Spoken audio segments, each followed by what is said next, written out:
Welcome to the channel. Welcome to the video. My name's Brian. We're here at Hogshooter Hot Rods, and we are going to work on this whole situation here where there's not a door. We're going to get started with the preliminary stuff of making a door. And first thing we got to figure out is like the dimensions, how big, where it's going to lay out in this back panel. And then we're going to take and we're going to make some little profiles of these beads, a profile gauge of the rear body, and kind of figure out the shape that this is right now so that when we cut it and we do everything, we'll be able to put it back to where it originally was or where it is now. I'm not saying this is where the body originally was. So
to admit old habits, hard to forget. I spend the night alone, clear text from my phone, but hope you'll call me again. Oh, underneath the night sky, a world for you to hide, and I can never figure you out. When you step into the light, the shadows terrify the love I used to know. all right, guys, so you saw I used a little profile maker tool there. It's not real expensive, kind of nice to have, but like I've had it for 20 years and this is the first time I've really used it.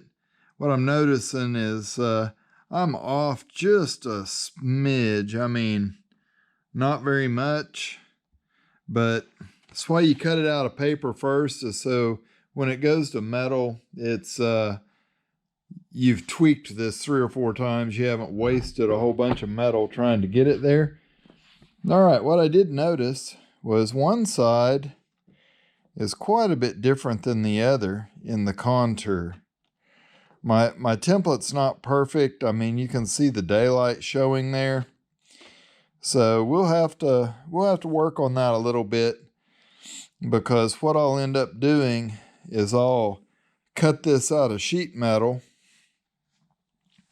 and then we'll weld 1-inch pieces of sheet metal going down, and this will be 1 inch thick, and the outside of the contour will match the inside. So I'm able to take this and then use it as a guide to build the other side. We'll have 2 symmetrical sides then. That makes sense. And we'll end up using those pieces to actually, once we cut this door, they'll fit on the inside of this. And it'll have to have a little step, maybe 3/8 to a 1/2 inch back in there, so when the door closes, we can have weather strip on the inside to seal it up.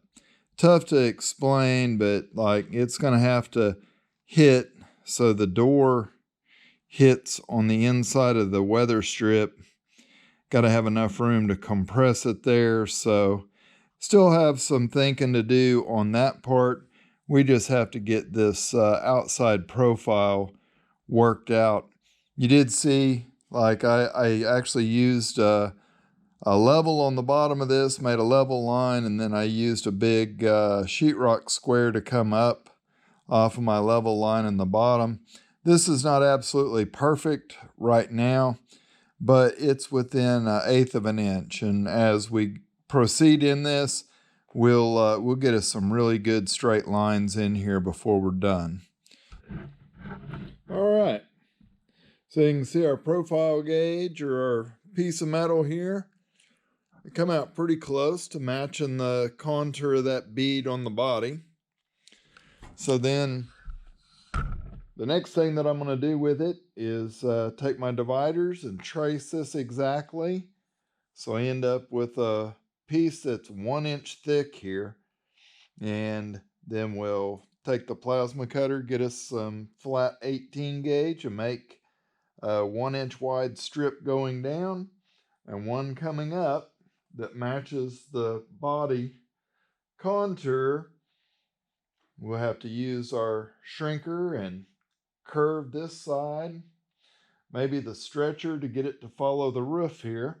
We're basically going to build the outline of the door frame, and by cutting this to the inside, we'll be able to put it on the inside of the body when all of this is cut off.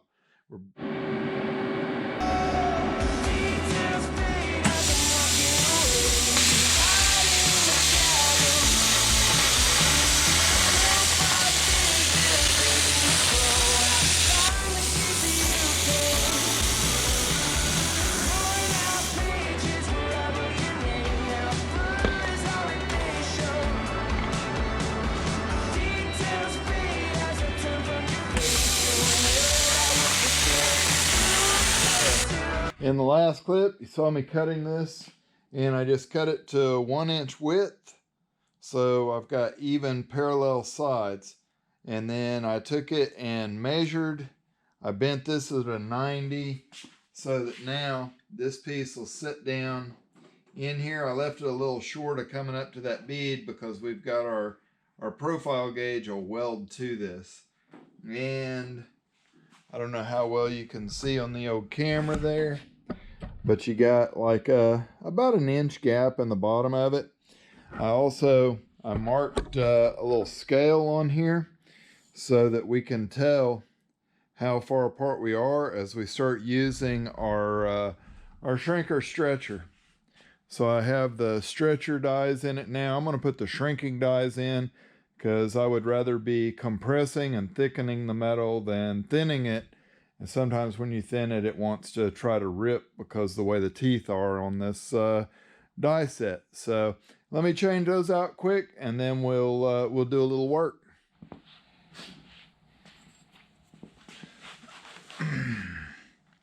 All right, so after a round on the old tool, you can see what we ended up with.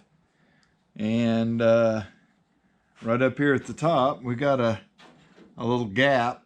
So we just kind of deal with that as we go. I actually started shrinking it up from the top down, and I should have, I guess, started at from the bottom to the top because I ended up taking it too much. Thing is to remember, you gotta flip the metal the right way or you'll be backwards.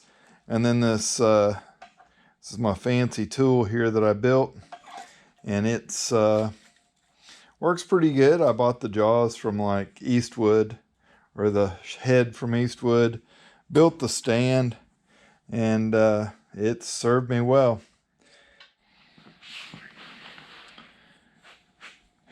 Okay, after a little bit of running back and forth, we've got that fitting pretty darn nice. We're going to go with that for this particular piece, and we'll put our profile piece on top of here, and then we'll start making the one going on up towards the roof of the vehicle.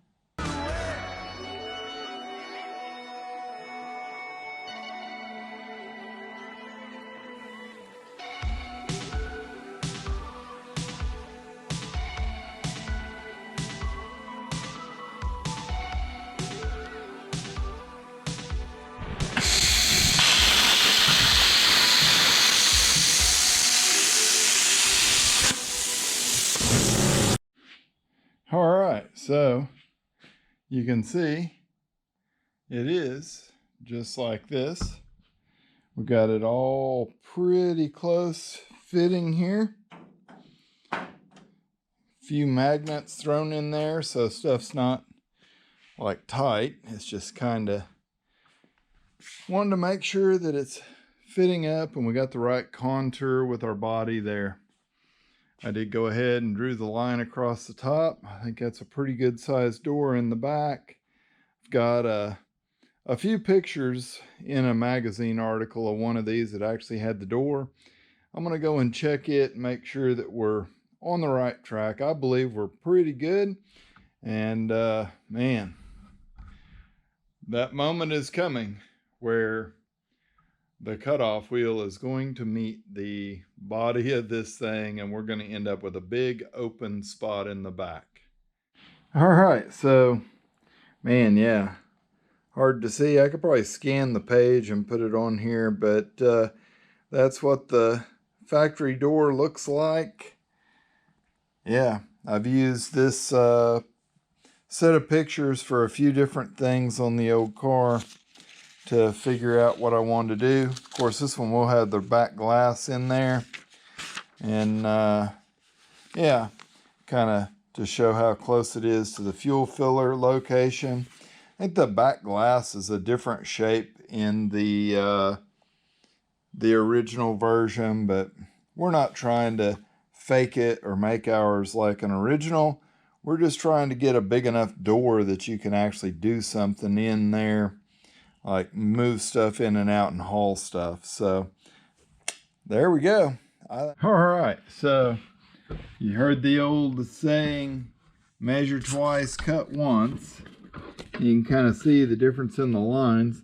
This is measured from the belt line down, and I had it that much short on the other side. Of course, I said earlier in this video they were just kind of rough measurements, and I was going to go back and kind of check everything before we started cutting. So I'm glad I did.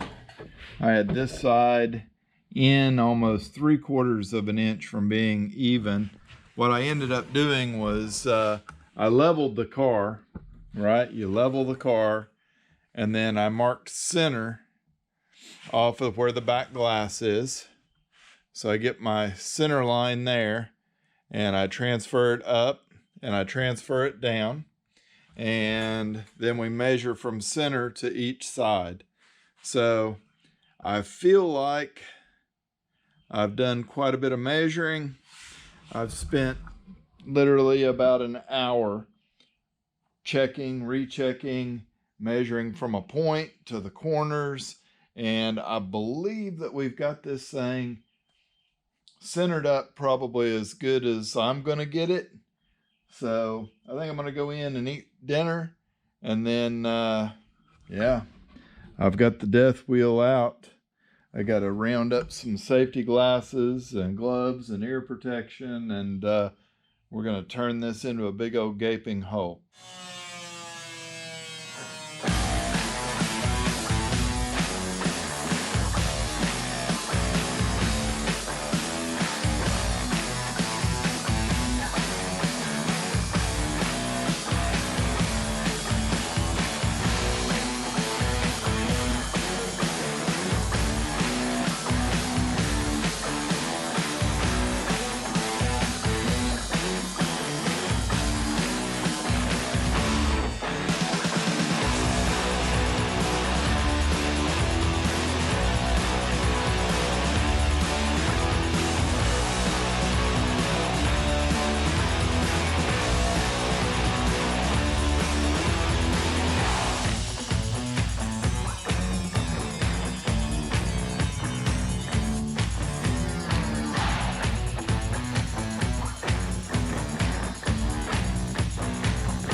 So in the last clip, we cut out that piece of metal out of the back of the floor. I didn't like it because it kicked up this, an inch or so high above this and was a weird angle. We'll take this thing and rebuild it and get it flat, kind of build a step up here so that our door will shut. We got to come back in next, and we've got to come in here and build a lip out all the way around this so the door has something to shut and we have a place to put weather strip on it. I do have the hinges already purchased to put in the door, kind of just a hidden hinge kit, because I'm certainly not going to stick hinges on it that are on the outside of the body back here. I got all this tacked in all the way around. It really strengthened everything up. Nothing's full welded at this point. It's just all tacked. I noticed this corner is kind of diving in a little bit, so I'm going to have to do some stretching out here and get that to where it goes straight in, because the door's not going to be able to open and shut, I don't think, if I leave that like that. But it's going to be a narrower section there, so we'll figure this out as we go. I will have to build structure back in here. Definitely where the hinges are going to go, we got to build some kind of strong hinge posts there. Got to come across the bottom. And that's just on the body side. Then the side that the door is, we got to build the complete inner structure of the door, make everything fit.